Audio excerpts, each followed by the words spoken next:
All right. Well, the United Nations says that we should decriminalize all sex and drug-related activity in the name of human rights. This includes sex with minors, and they want you to be able to poop on the street.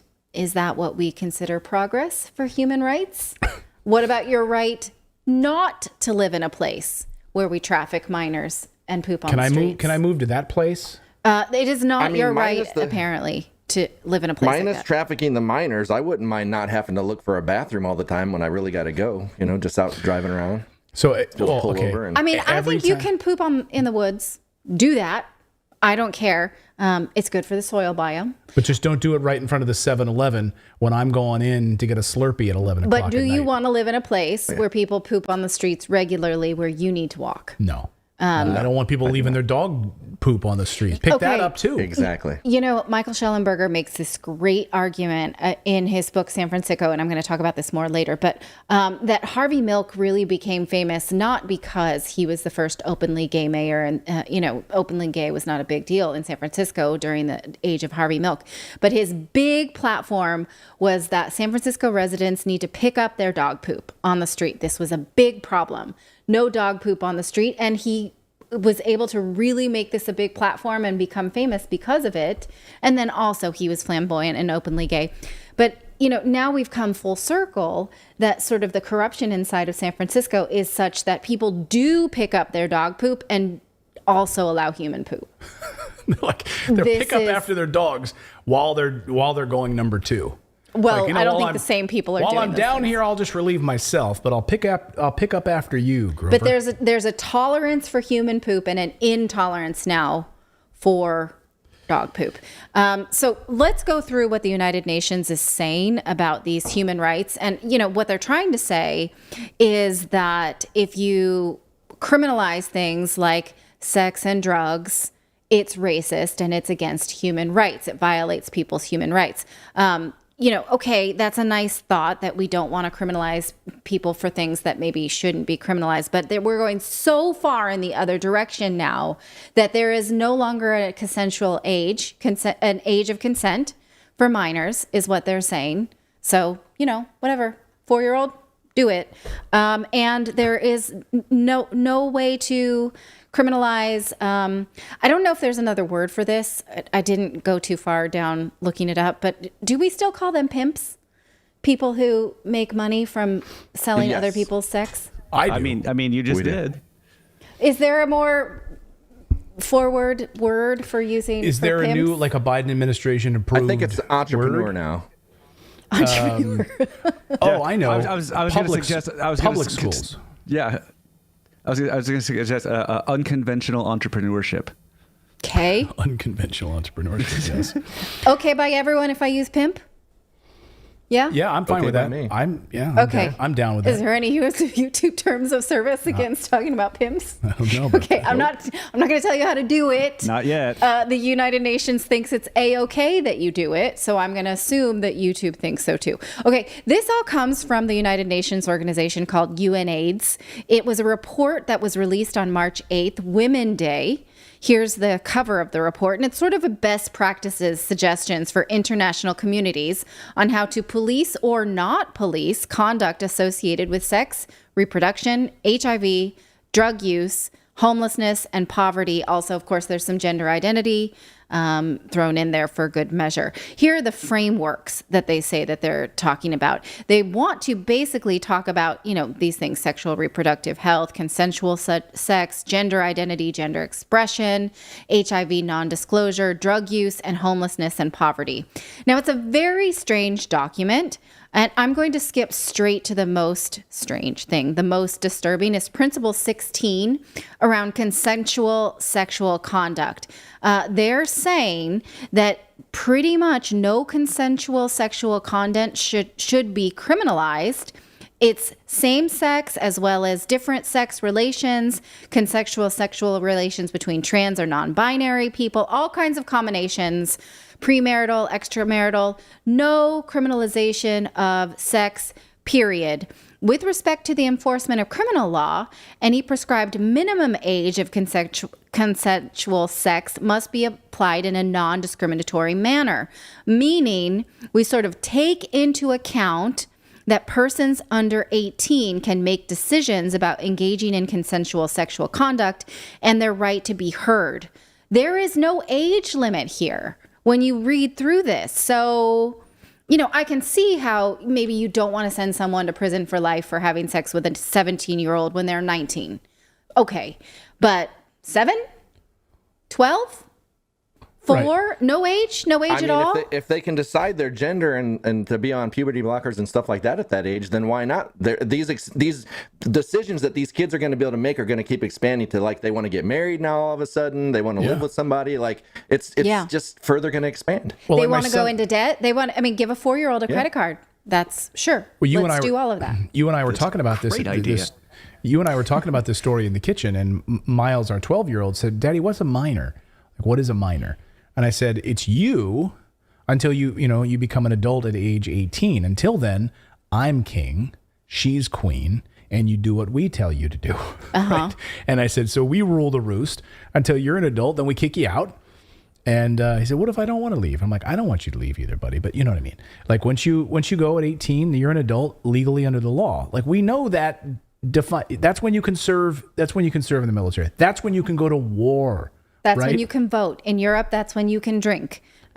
Even though we know the process of demyelination, I think is what it's called, is the process of full maturity of the brain doesn't end until 30. But I guess the United Nations thinks that we should take into account the consensual conduct of minors, that they can decide and they can say for themselves. So I can see how 17 and 18 is something that could be considered. But now they're saying decriminalize completely all age groups. I don't think I should have to make an argument why that's problematic. Well, and that's what the LGBTQIA plus stands for. There's actually maps now, which are minor attracted people, and they even have their own flag. Yes. Which just blows me away. Yes. Yeah, but they're definitely not generally accepted in the LGBTQ community. They're just that's them pushing themselves in there where they're not generally, there's no reason to think they will be. Right. These groups, LGB and the TQIA plus have diverging platforms. And we've been making this argument for a really long time. But they want to make the argument that that gay is queer, and queer is then something you can apply to all manners of deviance, for lack of a better word. Now, the United Nations says that criminalization of sexual practice is unduly leading to torture, arrest, discrimination, and removal of human rights. In fact, they say by, criminalizing anything really in general is problematic. Here's their introduction saying criminal law is among the harshest of tools that we have, and it ought to be last resort, basically, like criminalizing everything is last resort. It's bad. It's taking away human rights. This document, which I do recommend you read and let me know how you feel about it, the UN is saying that it's important to be free to express whatever sexual act you'd like and not be, criminalized for it. But it is not your right to not have someone express those acts on you.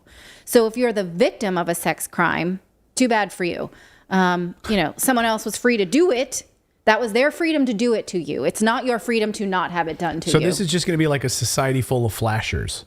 Right? Yeah. We're deciding whose rights are more important. The victims of sex crimes? No, not important. The sexual perpetrators, their right to do those things is more important than my right to not be abused sexually. Like when I was a kid, I was at the Berkshire Mall with my friend Ben. I don't know where you're going with this, but oh, yes, I do. And it's an important story. And I've heard this from other boys, my age, who have had similar stories to this. It's happened to a lot of boys that, it's like embarrassing to talk about, but let's talk about it. So my friend Ben and I were at the arcade at the Berkshire Mall in Reading, Pennsylvania, our favorite arcade. And we're out in the food court area and going to the bathroom. And this guy, and we're like, I don't know, young. So we're like, you listen to authority figures. I thought he was a security guard. I didn't know what he was. And he's like, come over here, guys. And I don't know what he was doing. He waved us to the bathroom, and then he wanted to like try to show us stuff, if you know what I mean. And we both were like, let's get out of here. And we like hightailed it out of there. And we ran out. We did not go back to the arcade. And then we ran and looked for a security guard. And we told them what had happened. And the security guards were like, let's go right now. Like, and they mobilized to like go find this creeper, you know? And I don't know if they ever found the guy, but well, that was a human rights abuse to him. yeah, like apparently I'm not allowed to be offended by that. No, you're not allowed to not see that. You have to. Oh, I should have had to stay and watch. His rights are to do it to you. Yeah, I mean, your rights listen are to not Riley to have Gaines that right now. not done to I you. give up in society. According to the Riley United Gaines- Nations, Oh my God. that should not be criminalized. As it is right now, voyeurism and exhibitionism is illegal in most places. Oh my God. The United Nations doesn't think that that's a good thing. Here's something else they advocate is what I want to call the Jeffrey Epstein clause. The UN says that no one should be arrested, not just for sex work, buying or selling sex work, but also for pimping sex work, because we didn't agree on a different word.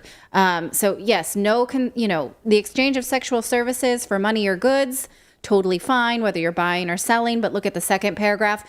Criminal law may not proscribe the conduct of third parties who directly or indirectly for receipt of a financial or material benefit under fair conditions. What are fair conditions, first of all, of sex work? Let's put a pin in that. They can't be punished for facilitating, managing, organizing, communicating. Basically, all that stuff's okay. Like, you can pimp out people for money. You benefit from it. So you can see why I'm calling this the Epstein clause. Like, so, G-Max and her crew should not have been prosecuted. Her human rights to traffic people are more important than the traffickees. Pimp's rights, I guess. This seems to be part of a growing movement that sex work is work. This is something I've seen a lot online, that people are taking to the internet and calling sex work a good, hard, honest day of work, and calling out anyone who thinks that maybe someone should want something different from themselves. They're calling it like turf and racist and classist. Like, if you say that sex work is exploitative, you're out of touch because you're classist and elitist for saying those things. Right. But think about who is saying this. People who are not sex workers are saying this. Disenfranchised sex slaves in Africa and Asia, they don't take to Twitter and say, it's my right to be trafficked, right? Who's speaking for them? Right now, criminal law is speaking for them. It's supposed to be illegal. The UN is making the case that they shouldn't have those rights. The abusers instead should have rights. The UN also thinks... Well, that's gonna... Go ahead. Yeah, go ahead. Oh, I was just going to say really quick, that's going to make Bill Gates happy. He's no longer going to have to refer to them as dinners. He can call them what they are. These dinners with Jeffrey Epstein and his also, group. can I ask you this? I've seen this people say a lot in the chat. There's a sort of normalizing of like this sex work now, this idea of OnlyFans. Like when we were asking for like a new name for pimps, and a bunch of people said, the new name for pimps is OnlyFans. Okay. So maybe there's like a normalization of it, right? That, you can't ban these people. You should absolutely, this is a day's work, a good, honest, hard day's work.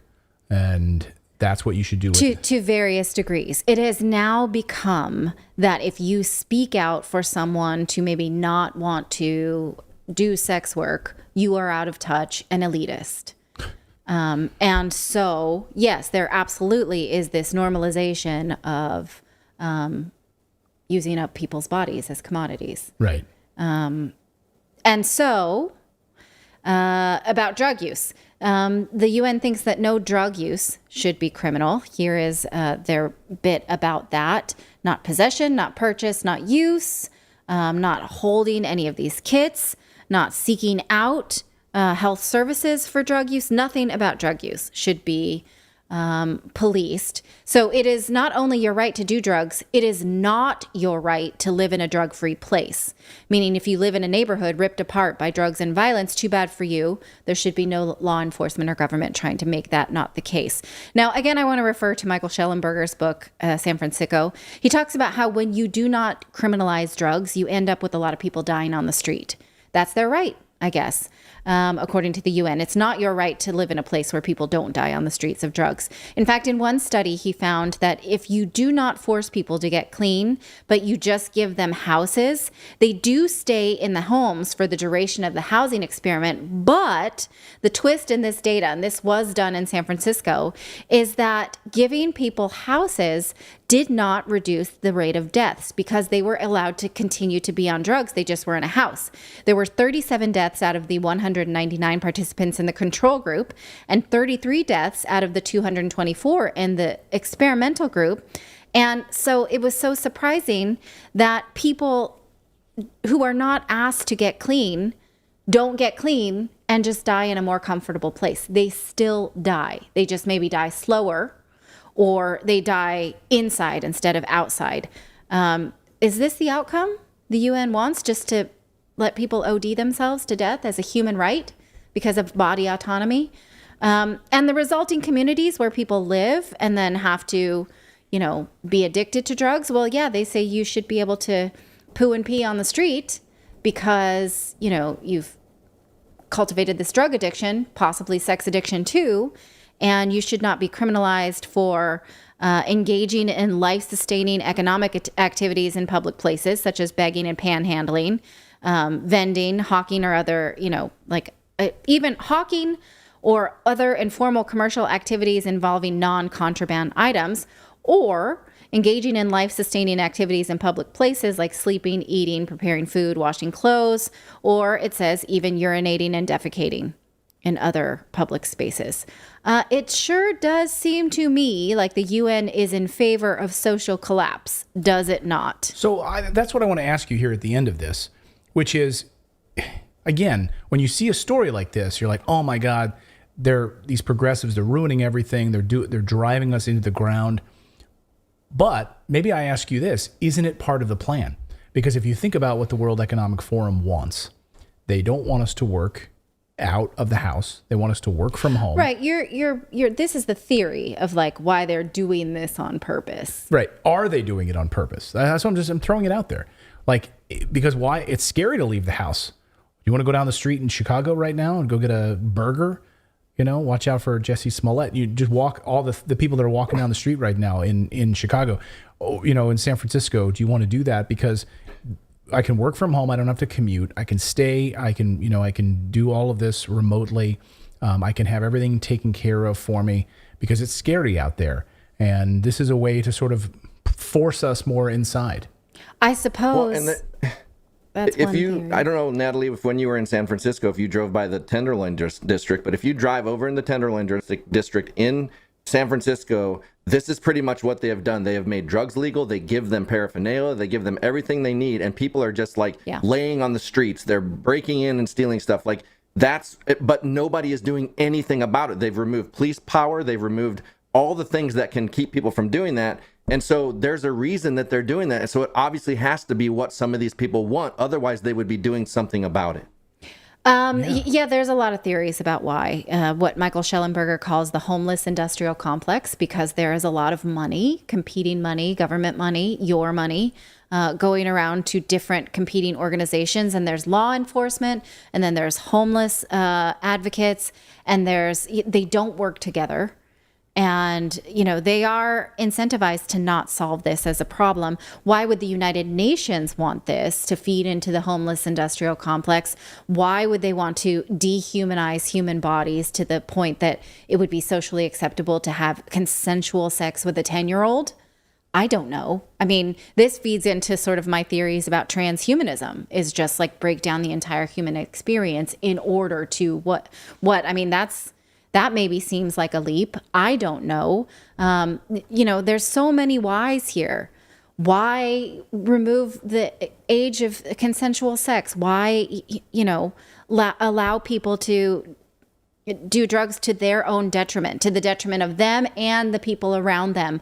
Why, I think of little old ladies who are living in communities where they've raised their families that are now drug infested and full of crime. And we're like, well, sorry, old lady, we're not going to help you because it's their rights to do these things around you.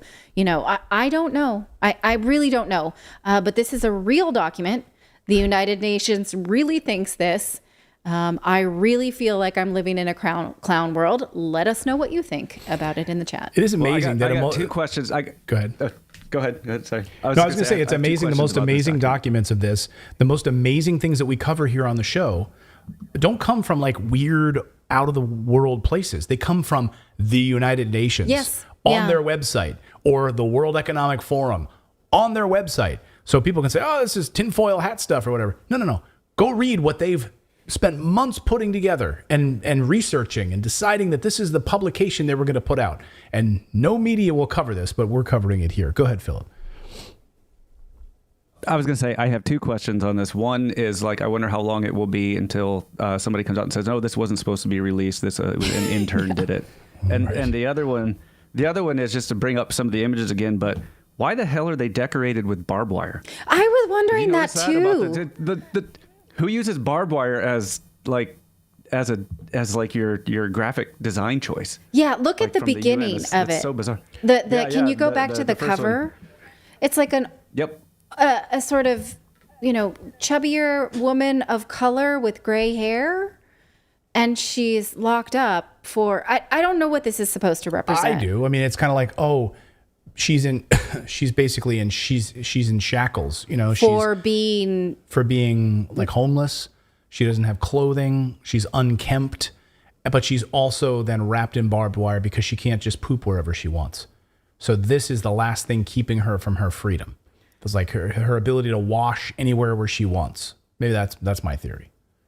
Like the barbed wire. So many questions. Yeah. So many questions. I have one more question from our chat room on YouTube. One of our chatters asked, so will they cancel To Catch a Predator? Remember the famous show? Was it an NBC show or ABC show? Yeah, that's racist and classist. Chris Hansen, yeah. To Catch a Predator. But they built the whole got canceled. Oh, did it get canceled already?